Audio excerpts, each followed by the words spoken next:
మా రామగుండం నియోజకవర్గం అధ్యక్ష. రామగుండంలో సింగరేణి ప్రాంతం మీ అందరికీ తెలిసిందే. గతంలో మాకు 2 మండలాలు, ఒక 60 పెద్ద కార్పొరేషన్ అధ్యక్ష. రాజశేఖర రెడ్డి గారు ఉన్నప్పుడు ఇచ్చినటువంటి ఇంతనమ్మ ఇల్లు తర్వాత ఇప్పటివరకు ఎవరికి ఇవ్వలేదు అధ్యక్ష. తర్వాత సింగరేణి కార్మికులకి ఇల్లు కట్టుకోవడానికి 76 జీవో ప్రకారంగా 18,000 పట్టాలు ఇచ్చారు. ఇంకా కొన్ని పట్టాలు మిగిలి ఉన్నాయి, అవి మీరు ఇచ్చేది ఉంటే ఇందిరమ్మ ఇల్లు కట్టుకోవడానికి బాగా పనికొస్తుంది అధ్యక్ష. దాని మీద ప్రత్యేకమైన దృష్టి సారించి ఈ 2-3 రోజుల్లో దాని మీద నిర్ణయం తీసుకోవాలని కోరుతా ఉన్నా అధ్యక్ష. అదే మాదిరిగా సుమారుగా 900 డబల్ బెడ్రూమ్ ఇల్లు మా దగ్గర కట్టారు అధ్యక్ష. 2 మండలాల్లో, ఒక అర్బన్లో. దురదృష్టం ఏంటంటే సబ్మర్జ్ కింద ఉన్న ల్యాండ్లో కట్టడం జరిగింది. ప్రతిసారి గోదావరి పొంగినప్పుడల్లా అవన్నీ మునుగుతా ఉన్నాయి. అవి కూడా పూర్తి కాలేదు, డోర్లు లేక కిటికీలు లేక.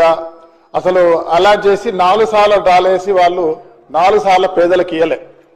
మన ప్రభుత్వం రాగానే ఏ రాజకీయ పార్టీ అని చూడకుండా వారికే మళ్ళీ అవి కేటాయించడం మీ దృష్టికి తీసుకొస్తే దానికి ఒక ప్రత్యేకమైన కొన్ని నిధులు కేటాయించి దాన్ని ఈరోజు రిపేర్ చేస్తా ఉన్నాం అధ్యక్ష. అయితే అక్కడ పూర్తిగా నడవడానికి కూడా రోడ్స్ లేవన్నా అదొకటి చూడాలి. ఇంకొక 150 ఇండ్లకు సంబంధించిన డబుల్ బెడ్రూమ్ ఇండ్లు కేవలం పిల్లర్స్ వేసి ఆపేసి ఉన్నారు. అది కనుక ఇచ్చే ఉంటే ఒక నడి సిటీలో ఉంటుంది.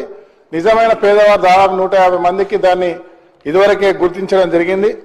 మీరు స్వయంగా అన్ని జిల్లాలకు, అన్ని నియోజకవర్గాలకు వచ్చి మా ఇందిరమ్మ ఇండ్లు ఇచ్చే కార్యక్రమం పెట్టినా ఇప్పటివరకు రామగుండం మీరు రాలేదు.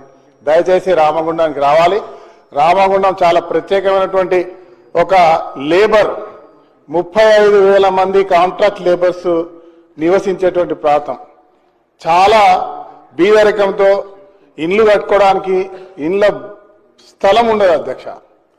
ఆడ సింగరేణి వ్యవస్థ భూమియో ఎన్టీపీసీదో లేకుంటే జెన్కోదో ఆర్ఎస్ఎల్దో ఉంటుంది.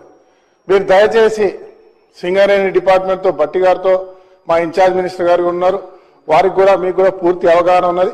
ప్రత్యేకమైన దృష్టి పెట్టి అవి కనుక ఇచ్చేది ఉంటే భవిష్యత్తులో మా ప్రాంతాల్లో ఉన్నటువంటి పేదవాళ్ళందరికీ కూడా చాలా వరకు ఇప్పటివరకు ఎవరు ఆ 10 సంవత్సరాల గత కాలంలో ఏ ఒక్కరికి చిన్న ఇల్లు కాదు కదా, ఉన్నటువంటి ప్రభుత్వంలో సాగు చేసుకున్న భూములు కూడా గుంజుకున్నటువంటి పరిస్థితి ఈరోజు మొన్న చూసాం.